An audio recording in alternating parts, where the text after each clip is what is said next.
Bonjour à toutes et à tous, vous êtes sur Europe 1, nous sommes ensemble et en direct jusqu'à 16h. Je suis Olivier Delacroix et je suis ravi de vous retrouver chaque jour pendant 1 heure en compagnie de notre chère Ombline. Comment allez-vous, ma chère ? Bonjour Olivier, ça va très bien, merci. Alors, on l'a vu récemment, des mères sont montées en haut d'une grue pour demander plus de moyens pour les enfants autistes. Une naissance sur 100 est touchée par les troubles du spectre autistique. Pourtant, les autistes sont aujourd'hui très peu pris en charge. Incompréhension à l'école, manque de formation du personnel enseignant, problème dans la recherche d'emploi. L'autisme lui-même a différentes formes, on va le voir, qu'il soit Asperger, une forme d'autisme sans retard mental, ou non, il se traduit par un détachement de la réalité extérieure et un repli sur soi. Il est par ailleurs souvent mal diagnostiqué, c'est pourquoi aujourd'hui il est difficile d'évoluer en tant qu'autiste en France. Alors quel avenir pour nos enfants autistes ? Peuvent-ils avoir une scolarité et une vie normale ? Les enfants autistes et leur avenir, c'est notre sujet d'aujourd'hui sur Europe 1. Nous attendons vos témoignages, vos histoires. Nous sommes là pour vous écouter au 39 21. 39 21, 50 centimes la minute, le standard d'Europe 1. N'hésitez pas à le composer. Laissez-nous aussi un message sur Twitter avec le hashtag Europe 1 ou via le groupe de l'émission sur la page Facebook d'Europe 1. 15h, 16h, partageons nos expériences de vie avec Olivier Delacroix sur Europe 1. Bonjour Virginie, bienvenue sur l'antenne d'Europe 1. Vous êtes notre première auditrice. Bonjour. Quel âge avez-vous ? J'ai 36 ans. Et vous nous appelez d'où, Virginie ? J'appelle de Thionville, dans le 57. Très bien. Virginie, vous avez un petit garçon de 6 ans, Liam, qui a été diagnostiqué autiste Asperger.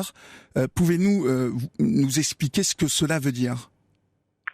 Alors, en fait, il a été diagnostiqué, il avait presque 3 ans. Et donc, c'est un petit garçon qui a peur des autres, qui n'a jamais réagi comme les enfants, entre guillemets, normaux, et qui aime bien rester seul. À partir de quel moment avez-vous remarqué que votre petit garçon était différent ? Alors, on l'a remarqué assez tôt. Quand il était petit, vers l'âge de 18 mois à peu près, on a remarqué qu'il aimait bien en fait jouer pendant des heures tout seul. Oui. Il faisait beaucoup de tri de couleurs. Il faisait des suites logiques avec ses balles de couleurs. Et c'est un enfant qui ne parlait pas, qui n'a jamais gazouillé, qui n'aimait pas le contact des bras et qui ne pleurait jamais. Et à l'école ensuite, comment ça s'est passé ? Alors la première année, ça a été compliqué parce qu'on venait juste d'avoir le diagnostic, oui. Et donc il n'avait aucune aide.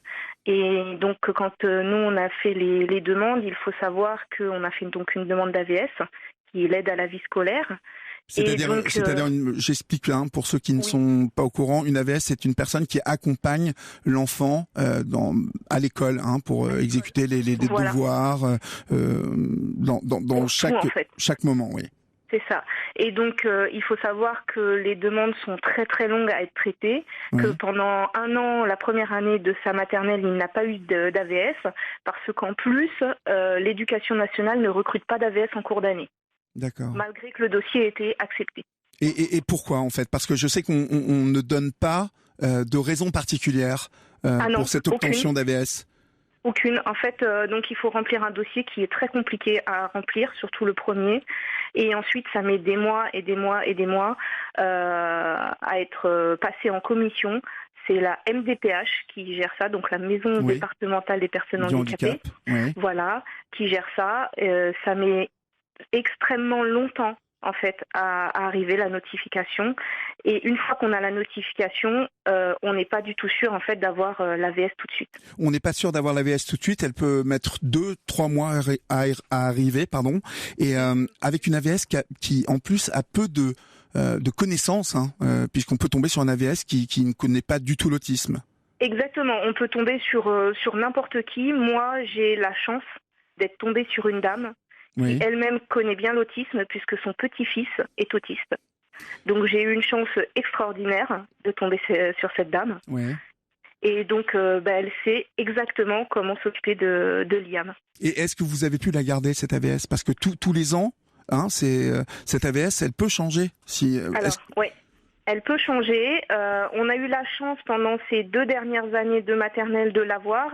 Et il s'est avéré que à la fin donc de sa dernière année de maternelle, elle a été changée de secteur. Oui. Sauf que je me suis battue bec et ongle pour la récupérer et j'ai réussi. Donc là, mon fils est rentré en CP cette année et il est rentré avec son AVS. Et comment est-il pris en charge aujourd'hui, à part l'AVS, dans ce CP? Est-ce que vous avez l'impression que l'école prend en considération cet autisme? Alors moi, je suis tombée sur un directeur d'école qui a été très très ouvert et très à l'écoute de mes demandes. Une chance. Oui, franchement, une chance. J'ai vraiment beaucoup de chance parce que Liam a une équipe pédagogique autour de lui qui est géniale. Comment est-ce que vous vivez le quotidien avec Liam, vous, en tant que maman? Alors le quotidien, c'est pas facile tous les jours. Oui. Il y a des hauts, il y a des bas. Mais c'est vrai que on est vraiment, par tous les spécialistes qui voient, on est vraiment aidés et écoutés. Donc on a vraiment beaucoup de chance. Après, ça fait 2 ans et demi maintenant qu'on est qu'on est en liste d'attente pour une demande de CESAD, donc qui peut être une aide à domicile. Et là, la liste d'attente a été renouvelée encore pour 2 ans. Donc c'est ce qui pourrait vous soulager aujourd'hui, cette aide-là, oui. Spécifiquement. Oui, spécifiquement, il ne manque plus que ça en fait. Parce que finalement, on a l'impression que on le verra dans la suite de l'émission, on a l'impression que les parents ne sont finalement, on s'occupe beaucoup des enfants, c'est déjà un effort, mais on ne s'occupe pas beaucoup des parents. Est-ce que c'est votre sentiment? Oui, et surtout, en fait, on n'écoute pas les parents. On n'écoute pas les parents. Non, on n'écoute pas les parents, puisque. Je veux dire, je suis la maman de Liam. Il y a personne qui connaît mieux mon fils que moi. Donc, quand je dis que mon fils a besoin de quelque chose ou qu'il faut faire attention à quelque chose, je pense que je suis quand même la mieux placée pour parler de lui. Et dans ces cas-là, personne ne nous écoute. Virginie, restez en ligne avec nous. Dans un instant, nous serons avec Cathy, qui, elle aussi, a un enfant Asperger, mais qui est aujourd'hui adolescent. Europe 1. Vous partagez ce que vit Virginie, vous témoignez au 39 21 50 centimes la minute. Vous élevez un enfant atteint de troubles autistiques. Vous pouvez aussi nous écrire, réagir via le groupe de l'émission sur la page Facebook d'Europe 1. Vous êtes avec Olivier Delacroix sur Europe 1, le 39 21 pour nous appeler. Nous parlons des enfants autistes, de leur avenir, du parcours du combattant des familles. Et nous avons eu Virginie au 39 21 qui nous expliquait combien il était difficile que l'on comprenne et que l'on prenne en charge la maladie de son fils autiste Asperger alors qu'il n'a que 6 ans. Et nous sommes maintenant avec Cathy. Bonjour, soyez la bienvenue sur l'antenne d'Europe 1. Comment allez-vous ? Bonjour, je vais bien. Bon, c'est déjà super ça. Vous avez 40 ans, vous êtes la mère de Théo qui aujourd'hui en a 14. Dès sa naissance, vous avez senti qu'il n'était pas comme les autres enfants. Racontez-moi comment vous avez senti tout ça. Pas patient. Pas patient. Beaucoup de crises quand il voulait quelque chose. Oui. Après, pareil, il réparait toujours les choses, il démontait les choses, il prenait les outils de son père et il démontait. Il essayait de voir comment étaient faits ses jouets. Après, beaucoup obstiné par les toupies, tout ce qui était lumineux, tout ça. Et c'est vrai que c'était... on l'a vu plutôt à la maternelle, énormément à la maternelle quand on a été convoqués parce qu'on nous a dit que... que notre enfant avait soi-disant une hyperactivité qu'il fallait le faire voir. Et en réalité, on l'a fait voir par un hôpital de jour. Oui. Et en réalité, c'était pas du tout ça. Voilà, on a su bien longtemps après que il avait. Au départ, on nous l'a inscrit plutôt sur un HPI. Est-ce qu'il a été pris pour un enfant hyperactif au début, le fait de démonter, remonter des jouets, est-ce que on est parti plus sur cette piste-là? Au départ, oui. Après, parce qu'il criait tout le temps. Oui. Donc il bougeait tout le temps, il voulait toujours partir, donc s'isoler. Et le fait d'entendre beaucoup de bruit, donc il partait. Donc pour lui, il bougeait tout le temps, donc c'était vraiment le gros problème. Et en réalité, c'était vraiment pas ça du tout. C'était, j'ai un enfant quand même qui a une hypersensibilité au bruit, hypersensibilité à la lumière, au toucher, tout ce qui est fait de foule. Donc c'est vrai que c'est un peu compliqué. Après, oui. Est-ce que le diagnostic a été difficile à poser sur ce dont il souffrait ? Alors, pour mon fils, oui, parce que entre-temps, j'ai eu son père qui a fait complètement un déni. Et donc, du coup, donc avec une séparation assez compliquée. Donc, on nous a mis ça sur le conflit parental au départ. Oui. Et il a fallu que je déménage, que j'arrive dans la région du Vaucluse, et j'ai fait voir mon fils par le professeur Ruffo à Marseille. Donc le grand psychiatre renommé, que tout le monde connaît, renommé, qui l'a diagnostiqué avec une dysharmonie évolutive selon l'ancienne nosographie. Donc selon l'ancienne nosographie, une dysharmonie évolutive est un enfant autiste. D'accord. Et par quoi se caractérise son autisme Asperger aujourd'hui ? Alors, il comprend les choses très rapidement. Oui. C'est-à-dire qu'il est que 16 heures à l'école. Voilà, avec 18,5 de moyenne générale en n'ayant pas tous les cours. Voilà, il comprend les choses rapidement. Il est capable de dire à sa prof de mathématiques qu'elle s'est trompée, en lui montrant, en lui prouvant où est l'erreur. Donc ça passe pas très bien dans une classe de 33 élèves. Le regard des autres, en fait, est-il difficile justement à vivre pour lui et pour vous aussi? Lorsque vous évoquez ça, je sens ça, que ce regard, le jugement par rapport aux réflexions que Théo peut avoir, ça passe mal. Oui, tout à fait. Moi, je sais que les enfants ont vu la différence par rapport à mon fils et l'ont agressé sur 6 mois. C'est-à-dire qu'il partait du principe que comme il avait des bonnes notes en n'étant pas souvent là, ça a été un énorme problème pour lui. On l'a traité de gogol, on l'a traité de beaucoup de choses parce que bon, quand il se sent pas bien, il se met à tourner. Oui. Il va avoir une gestuelle avec les mains qui fait que pour lui, tout le monde le voit. C'est problématique, donc voilà, donc on l'a catalogué, on l'a traité de trisomique, voilà. Mon Cathy, fils a eu. Cathy, oui. dites-moi une chose qui est importante pour ceux qui nous écoutent. On a mis au courant les autres élèves qu'ils souffraient d'autisme. Est-ce qu'on a communiqué là-dessus? Oui, et alors les autres élèves sont au courant. Oui. Et malgré ça. Même le directeur était au courant. Et j'ai eu un souci avec un directeur qui m'a dit que quand il avait 700 élèves à gérer et qu'il y en avait un qui était différent, c'était celui qui était différent qui devait partir. Et c'est justement... Allez-y. Et que si je le déscolarisais pas, il le passerait en conseil de discipline, ce qu'il a fait. Et il a été exclu définitivement pour non-respect du règlement. Vous restez avec nous, hein. Vous restez en ligne avec nous, Cathy, puisqu'on parle de l'avenir et on parlera justement de ce que peut être la bonne solution selon vous pour votre fils. Vous restez en ligne avec nous et nous allons accueillir Richard Delorme, spécialisé dans la psychiatrie de l'enfant et de l'adolescent. Et il y a Céline sur Facebook qui nous écrit et qui répond... qui essaie de répondre comme nous tous à cette question, comment offrir un meilleur avenir possible à nos enfants autistes. Elle dit, je pense qu'il faut développer les diagnostics précoces pour une prise en charge le plus tôt possible. Il faut vraiment former les professionnels de santé. Il est indispensable de former le corps enseignant. On vient de l'entendre avec le témoignage de Cathy, les accompagnants des élèves en situation de handicap aussi, qui devraient avoir un vrai statut et non plus des contrats précaires. Europe 1.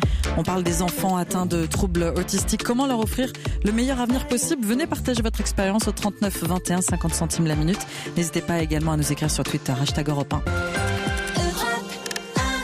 Le spectre de l'autisme est incroyablement large. On a diagnostiqué des troubles autistiques chez votre enfant. Venez échanger avec nous le 39 21 pour nous appeler. Vous êtes avec Olivier Delacroix. Et nous étions avec Virginie, la maman d'un autiste Asperger de 6 ans, et Cathy, Théo, 14 ans, qui évoquait tous les problèmes que ces enfants rencontrent aujourd'hui, le manque de formation des professeurs, le regard des élèves. Nous allons en parler maintenant avec Richard Delorme, pédopsychiatre et spécialiste des troubles autistiques. Bonjour Richard. Oui, bonjour. Ma première question, elle porte sur cette maladie. D'où vient-elle et comment s'explique-t-elle? Je crois qu'il y a un certain consensus. Alors déjà, elle a été récemment décrite. Elle a été décrite après la Deuxième Guerre mondiale. Les premières descriptions, c'est des années 45. Donc c'est une pathologie, je dirais, presque neuve dans le champ de la médecine. C'est une pathologie pour laquelle on a encore peu d'informations. Mais ce qu'on sait, dans tous les cas, c'est qu'effectivement, il y a une partie biologique qui est très prégnante. Et on a déjà identifié beaucoup de facteurs biologiques, beaucoup de gènes en particulier, qui sont impliqués dans cette pathologie. Et donc, je crois que maintenant, on est 350 gènes qui ont déjà été identifiés. Et donc, quand on voit un patient avec un trouble du spectre autistique, en fait, c'est comme une espèce de puzzle. Et chaque patient a son entité et son déterminisme propre. Donc, en fait, justement, j'allais vous demander quelles sont les différentes formes d'autistique. Y en a-t-il de plus répandues que d'autres ? Alors, il y a les avancées récentes de la recherche. Antérieurement, on avait tendance à penser qu'en fait, la plupart des patients qui avaient un trouble autistique avaient également un déficit intellectuel. C'est-à-dire qu'ils n'arrivaient pas à parler, ils n'arrivaient pas du tout à communiquer, ils n'étaient pas du tout dans l'échange social. C'est l'image qu'on avait de l'autiste jusqu'à exactement, peu. qui se balançait beaucoup. Et puis, comme l'a dit votre auditrice juste avant, il y a aussi des patients qui communiquent, qui ont un très bon niveau intellectuel, mais qui effectivement ont un problème d'ajustement social qui les isole tout autant que ceux qui ont un déficit intellectuel. Et c'est ce qui pose finalement une difficulté à poser un diagnostic sur l'autisme ? Le diagnostic en tant que tel, je dirais que c'est pas véritablement le problème. C'est ce qui pose le plus de difficultés, c'est d'avoir un programme de soins un peu personnalisé. C'est-à-dire cette hétérogénéité des patients, cette complexité des tableaux, fait qu'effectivement pour chaque patient, il faut adapter une prise en charge. Par exemple, comme la maman l'a précisé précédemment, quand on a une hyperactivité, ça va pas être la même chose que quand on n'a pas d'hyperactivité. Quand on a un déficit intellectuel, obligatoirement, ça nécessite une prise en charge tout à fait spécifique. Donc voilà, c'est ça. L'objectif, c'est pas tant le diagnostic au sens présence-absence, mais plutôt quelle est la diversité de ce patient, quels sont les grands pics, quelles sont ses compétences, quels sont ses déficits, qu'est-ce qui va être le plus efficace pour aider ce patient et sa famille. Voilà, c'est ça les vrais enjeux. Lorsque je vous écoute, j'ai l'impression presque que chaque autiste représente à lui tout seul ses propres caractéristiques. Les troubles autistiques sont encore très peu pris en charge en France. Est-ce que c'est une maladie finalement qui est trop peu reconnue ? Alors oui, c'est une maladie qui est comme toutes les maladies psychiatriques ou neurodéveloppementales.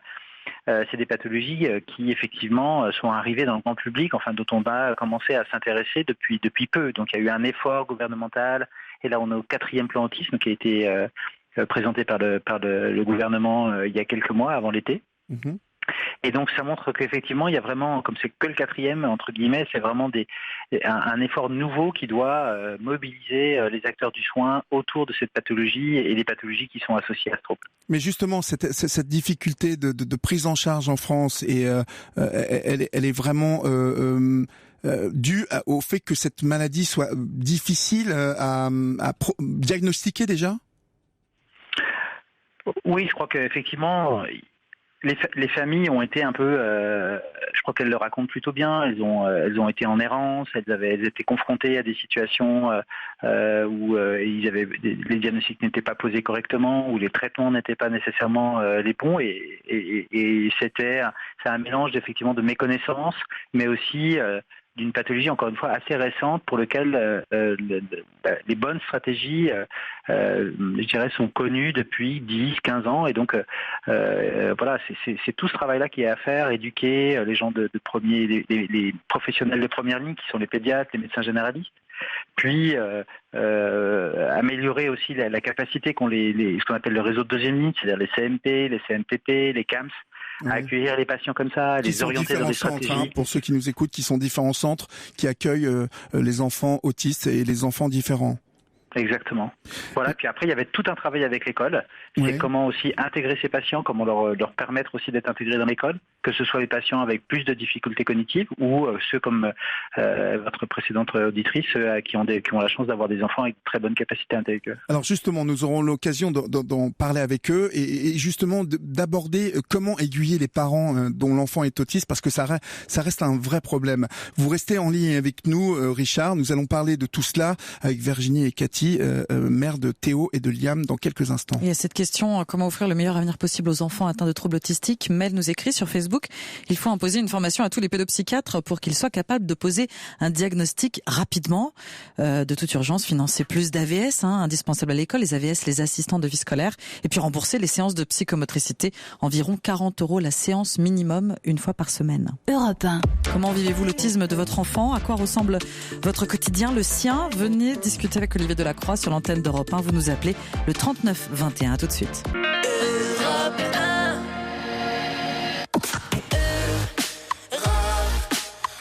Jusqu'à 16h, vous composez le 3921 pour nous appeler, pour venir échanger avec Olivier Delacroix, pour nous raconter votre vie de parents, de proches d'un enfant atteint de troubles autistiques. On vous retrouve après Calogero et sa chanson sur l'autisme. C'est Nathan sur Europe 1. J'aime pas le réel. Je préfère Angèle, qui est belle comme une crêpe au miel. Un autoportrait d'un autiste dont les paroles sont signées Marc Lavoine, les notes de Calogero qu'on vient d'entendre sur Europe 1.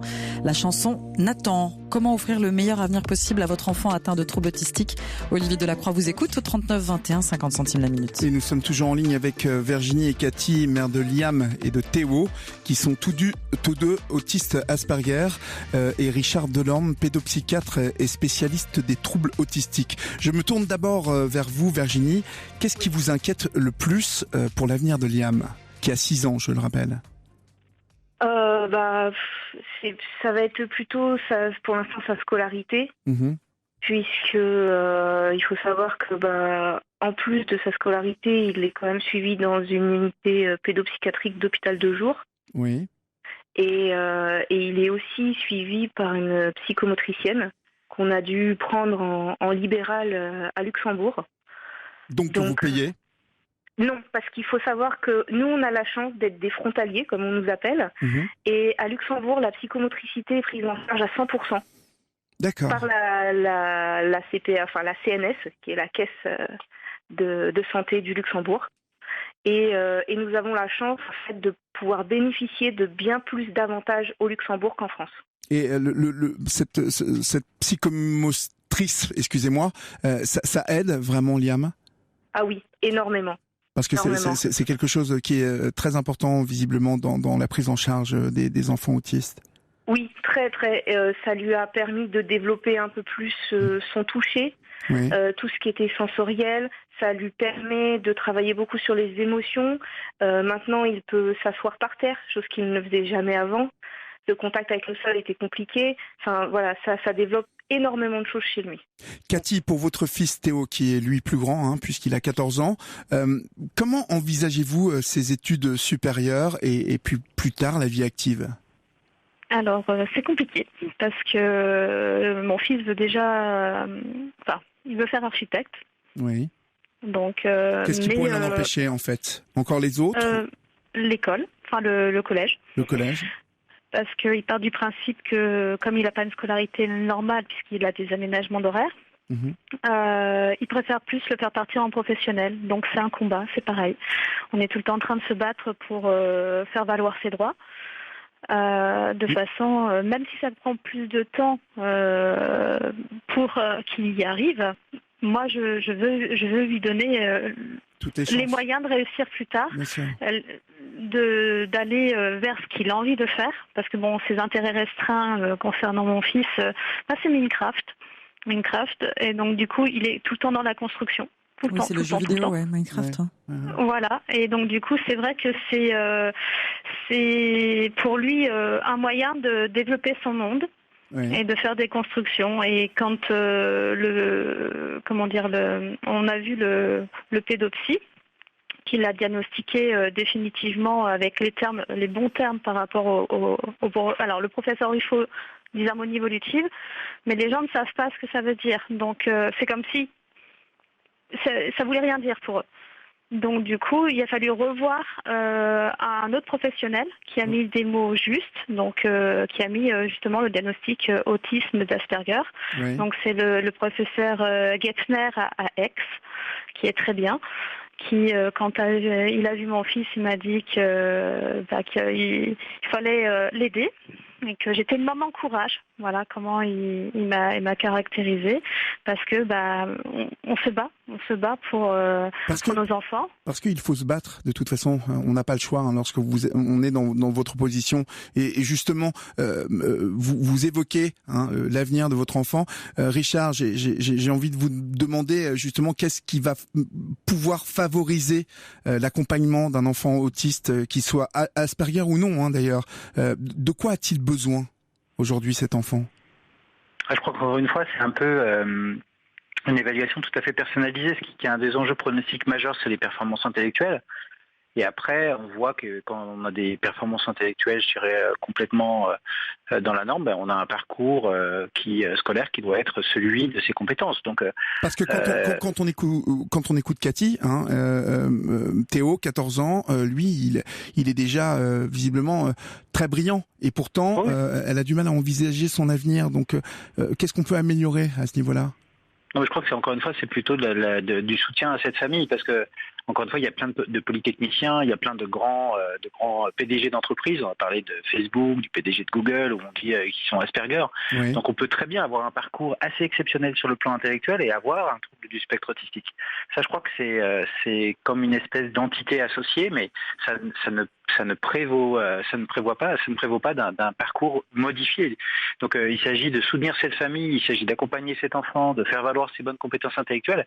Et il y a tout un tas de dispositifs maintenant qui sont mis en place dans les écoles, que ce soit dans l'école primaire, au collège ou même à l'université, au lycée aussi, où effectivement on accompagne les enfants. Alors soit quand ils sont très très très bons et donc ils vont à l'université, il y a tout un tas maintenant de bureaux d'accueil des patients avec handicap qui prennent aussi en compte le fait d'avoir un trouble du spectre autistique. Et puis à l'intérieur du lycée, même quand on a des difficultés cognitives déjà présentes, il y a des dispositifs. Par exemple, maintenant il y a un nouveau dispositif qu'on appelle des Ulysse lycées, c'est des classes à plus petit effectif pour des enfants qui ont plus de difficultés d'apprentissage. Donc il y a quand même un énorme effort fait par l'éducation nationale pour aider les enfants avec des troubles des acquisitions. Et envisager cet avenir. Cathy, lorsque vous écoutez Richard, est-ce qu'en tant que parent, vous vous sentez accompagné, guidé, ou est-ce qu'il y a encore beaucoup d'efforts à faire de ce côté-là ? Il y a encore beaucoup d'efforts à faire. Je sais que la personne qui est avec vous parle de l'Ulysse. Mon fils est en Ulysse cognitive, mais l'Ulysse cognitive ne correspond pas parce que au niveau intellectuel, il est au-dessus des 8 autres élèves. Donc on est obligé, il est plus en insertion dans les classes ordinaires. Mais quand il y a un trop-plein, on le fait repartir en Ulysse. Oui. Et quand je vous dis qu'il y a des aménagements d'horaire, quand mon fils est que 16 heures à l'école, donc il y a les transports du conseil général qui vont le chercher, qui vont le chercher et qui le ramènent à la maison, parce qu'arrive un moment, il en peut plus. Il en peut plus psychologiquement parce que c'est très lourd, il fatigue énormément. Parce que il donne beaucoup d'attention, donc il se concentre, et donc du coup il est fatigué. Et c'est de la fatigue générée, on comprendra, parce que ces enfants-là aussi, on parle souvent de fatigue, parce que justement ils réfléchissent beaucoup, et donc il y a une fatigue qui arrive plus vite. On va continuer à en parler avec vous, Richard. Vous restez en ligne avec nous. Virginie et Cathy, merci pour vos appels et votre témoignage. Dans un instant, nous recevrons sur Europe 1 Florian, qui à l'âge de 15 ans a été diagnostiqué autiste. Guillaume témoigne sur Facebook. Le message de Guillaume est long, j'en lis un petit bout. À cette question, comment offrir le meilleur avenir possible aux enfants atteints de troubles autistiques, il nous dit en premier lieu de ne pas être dans le déni, ne pas attendre en disant on verra bien à l'école, donc obtenir un diagnostic si possible avant 3 ans. Après on se heurte à un délai inadmissible de près d'1 an dans les centres ressources autisme. Tous ne se valent pas et si possible scolariser l'enfant, le mettre à la cantine également. Europe 1. Des traitements, des aménagements scolaires, des formations professionnelles. Quel avenir pour les enfants autistes? 39 21 pour nous écrire. Le groupe de l'émission sur la page Facebook d'Europe 1. Europe 1.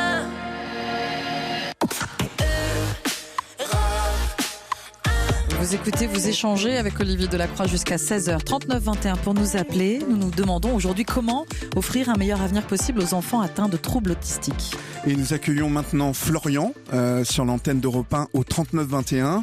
Vous avez 30 ans, Florian. Bonjour. Bonjour. Vous avez été, à l'âge de 15 ans, diagnostiqué autiste. Vous vous sentiez différent déjà à 15 ans ?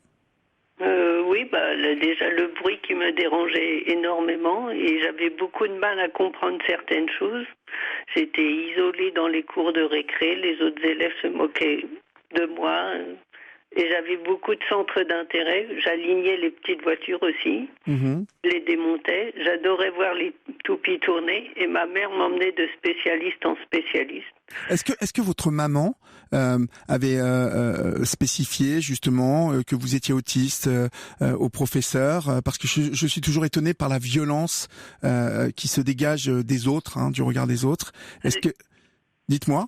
À l'époque, j'étais pas encore diagnostiquée. Moi, j'ai été diagnostiquée qu'à l'âge de 15 ans. 15 ans, d'accord. Donc les toupies, tout ça, c'était bien avant. Alors justement, à l'âge de 15 ans, comment ça se passait au collège ?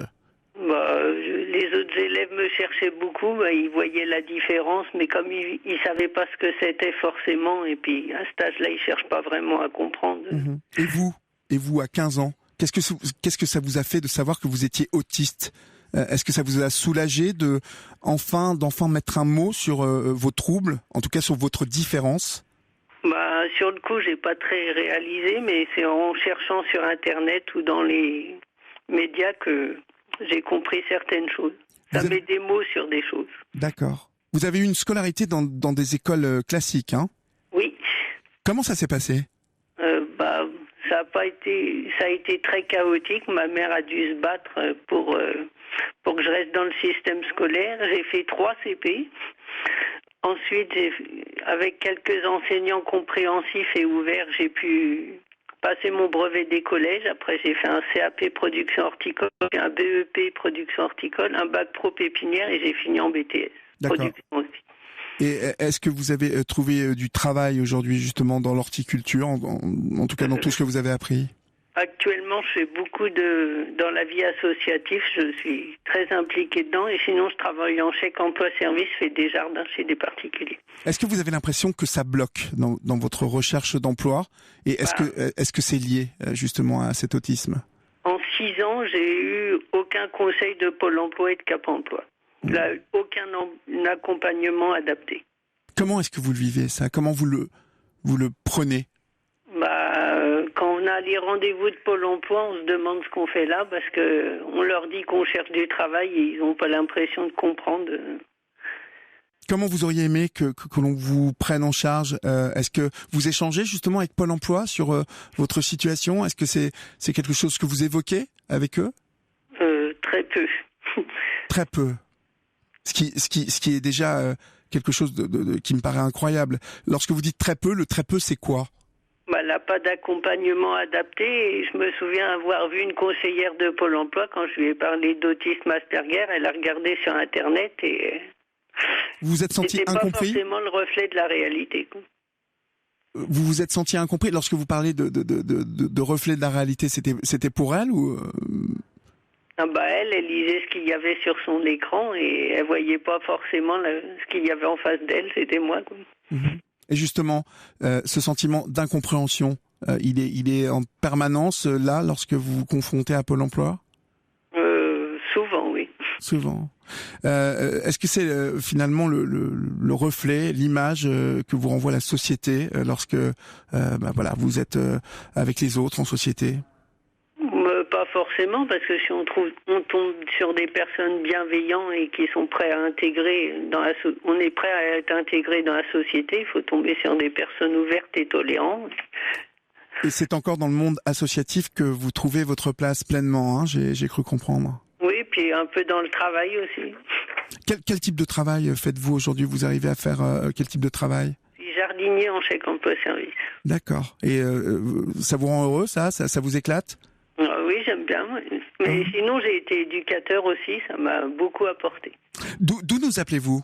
De Morlaix. De Morlaix. Ok.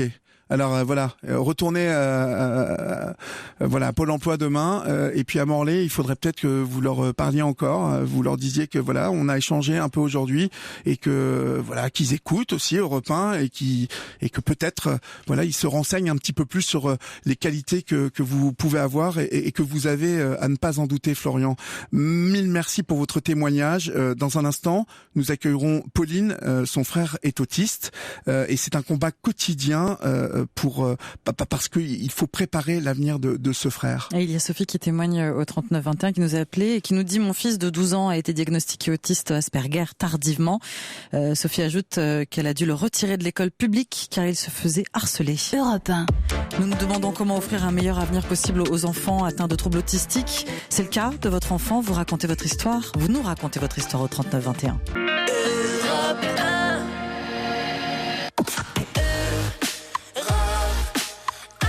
Vous êtes avec Olivier Delacroix et nous parlons avec vous cet après-midi de l'autisme chez l'enfant. Vous témoignez au 39 21. Vous nous écrivez via le groupe de l'émission sur la page Facebook d'Europe 1. N'hésitez pas, nous vous lisons. Voici le groupe Imagine Dragons avec Next to Me.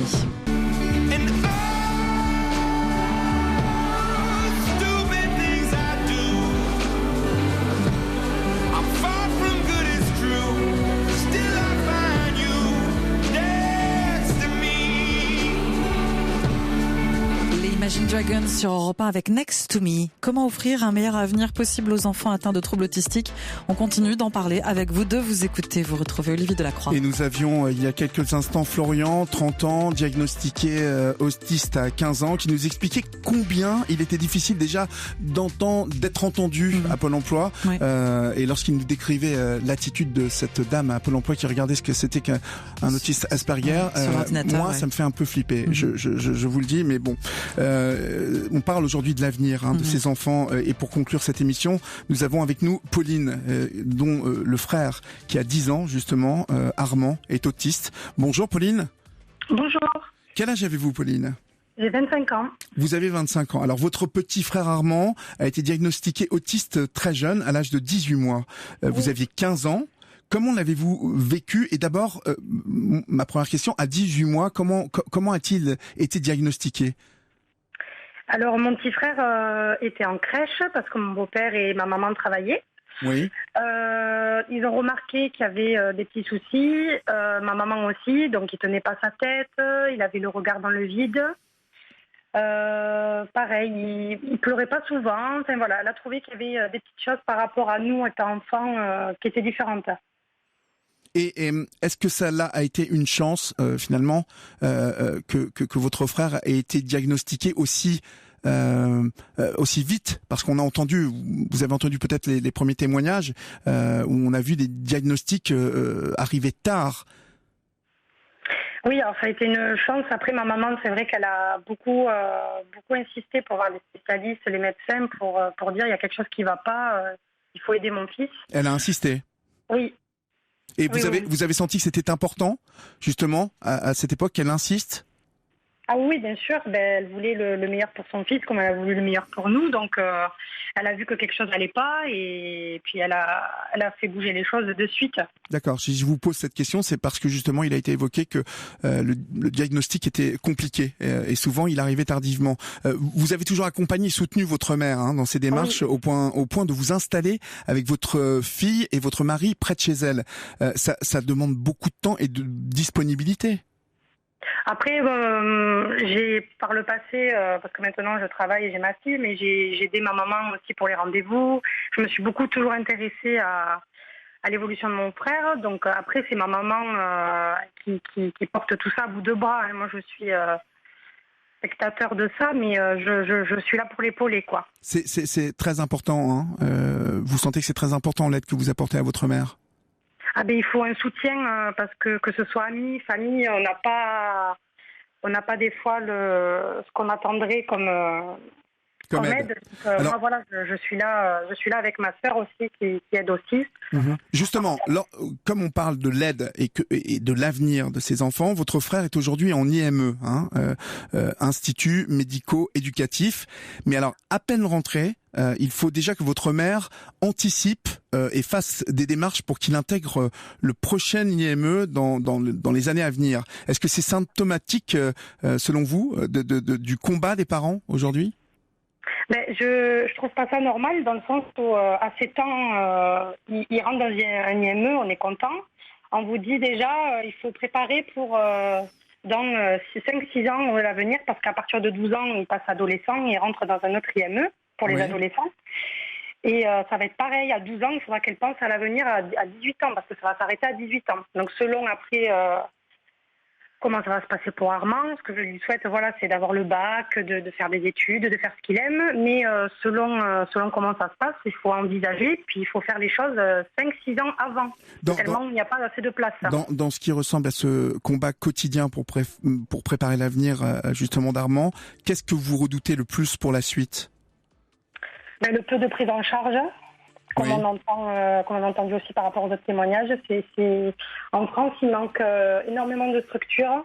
Plus en avance, plus il y a d'enfants autistes qui naissent chaque année. Oui. Ça, il ne faut pas l'oublier. Et à côté de ça, on entend des choses, on nous promet des choses, mais rien n'avance. Les structures sont pleines. Il y a des années d'attente. Il y a des parents qui sont obligés d'arrêter de travailler. Ma maman, du coup, elle a dû arrêter de travailler aussi. Et nous aurons bien compris que pour que l'avenir de ces enfants s'éclaircisse, qu'ils soient de mieux en mieux accompagnés, il faudra aussi s'occuper de mieux en mieux des parents. Merci beaucoup, Pauline, pour votre témoignage. Merci aussi à Virginie, Cathy. Merci beaucoup au professeur de service pédopsychiatre Richard Delorme, pédopsychiatre à l'hôpital Robert Debré. Et puis un spécial merci à Florian qui ici nous a tous beaucoup touchés par son témoignage. Et Florian, je le rappelle, dans la région de Morlaix, allez, continuez à chercher, retournez à la NPE demain et puis à Pôle emploi, ça s'appelle comme ça maintenant. Et puis n'hésitez pas, mille merci à vous Florian et à tous les autres. C'est la fin de cette émission. Il ressort de vos témoignages que la France a encore un immense retard dans la prise en charge des enfants et adultes autistes. L'école classique semble bien désemparée face aux enfants autistes. Les démarches sont longues et difficiles pour obtenir un suivi, des structures spécialisées. Les familles, malgré tout leur entourage et leur bienveillance, on l'a vu, attendent plus de pédagogie, que notre société facilite le parcours de la vie des autistes, qu'ils puissent étudier, travailler, vivre normalement. C'est en parlant que le regard sur l'autisme changera. Vous pouvez continuer à en parler, vous pouvez continuer à en débattre sur notre page Facebook et sur les réseaux sociaux. #Europe 1 sur Twitter et bien sûr le groupe de l'émission sur la page Facebook d'Europe 1. Vous êtes de plus en plus nombreux. Merci. Europe 1.